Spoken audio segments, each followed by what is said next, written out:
Hey everyone, so now that we've gone over what each mode is supposed to be doing, we're going to go over how to use the modes a little bit more effectively in your workflow.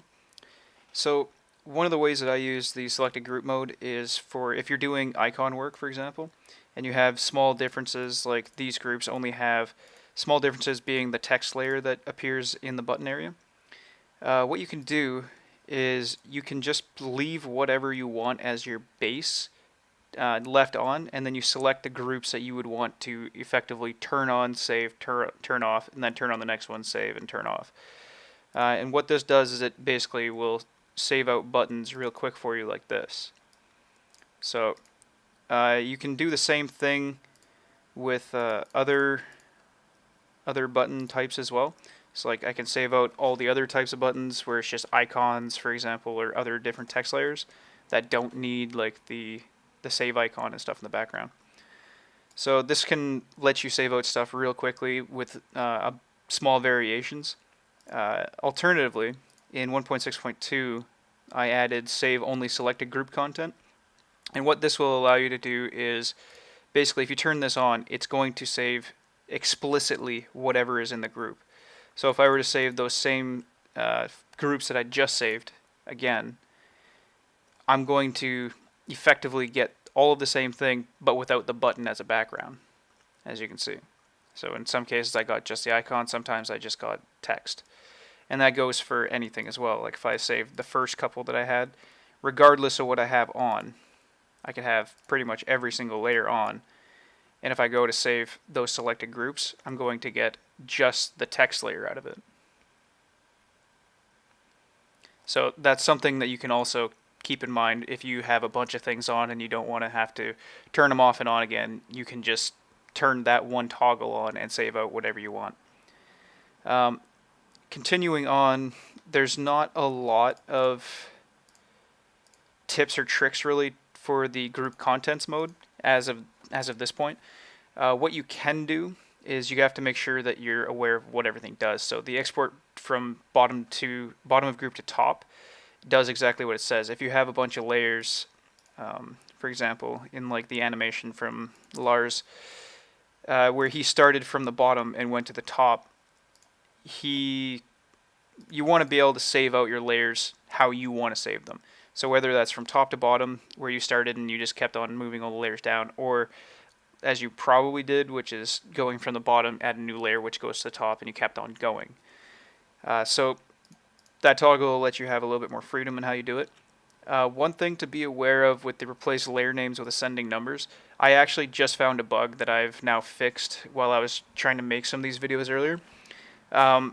There is one bug that I cannot fix, which is it's a Photoshop thing. There's nothing I can do about it really without slowing down the save time to a non-point basically. If you try to save out this group, for example, it has like layer 50s and stuff. If you have generic layer names, when you go to save it out, Photoshop renames your layers to generic layer names starting from layer 1 going up to, this case, 14. So that's something to be aware of. If you want to keep your actual layer names, you need to uniquely name them. But most people, I think, are going to use the ascending numbers anyway. So in which case would do this. If we say we want to have a minimum of 2 digits, this is what you'll get. You're going to get like FG -trees underscore 0001 02 03, etc. all the way up to 13 technically. So that's something to be aware of. You can put any number of minimum digits pretty much. You want to be smart about it. Don't put like a million zeros because that'd be ridiculous. And I need that file actually. I need that folder. So the next mode to do interesting stuff with is channel packing. So with channel packing, what you can do, and please excuse again this airplane that is circling because I don't know why it's circling. It's been circling for about 2 hours now. So with channel packing, there's some neat things that you can do.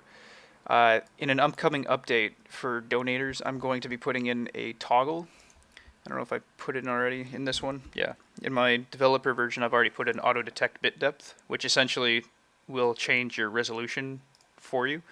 It'll do 32 or 24 based on if you have an alpha channel. Anyway, so even if I put this to 24 and I've got that checked and I have RGB and an alpha channel, I can save that out and it'll automatically detect it and give me an alpha channel.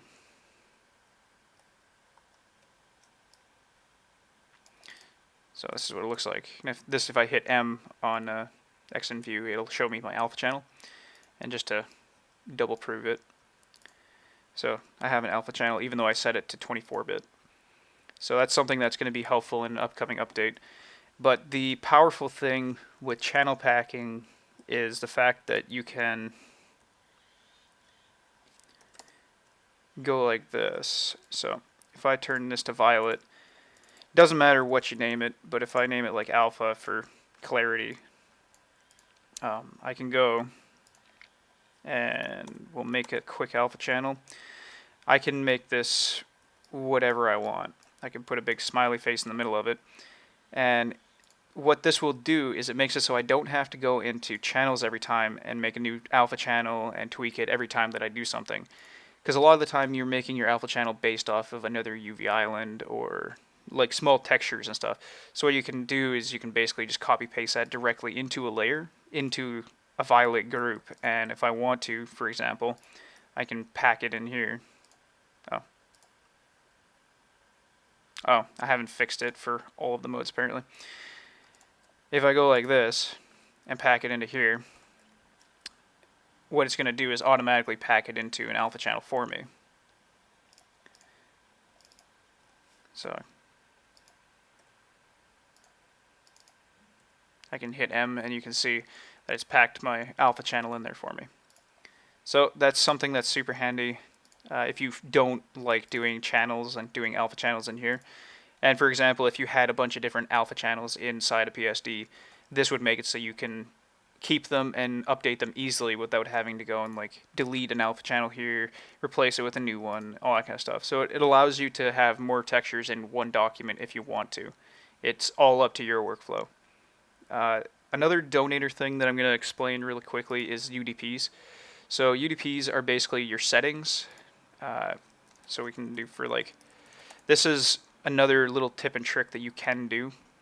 For example, if you want to do folders for every single time that you do a Photoshop file, like if you're doing a texture and you're doing lots of common ones, so you can set up like an albedo one and automatically set to red, and you can do metalness and set it to blue.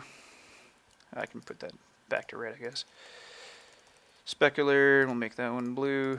We'll do an AO, put it as a green, and just generic alpha, and we'll put that one as a violet. You have to make sure you put it on pack specified groups into channels, and what this will do is it'll allow you to actually make groups on the fly. So if you go and say like, oh yeah, I'm always going to want to be relative paths to like / textures.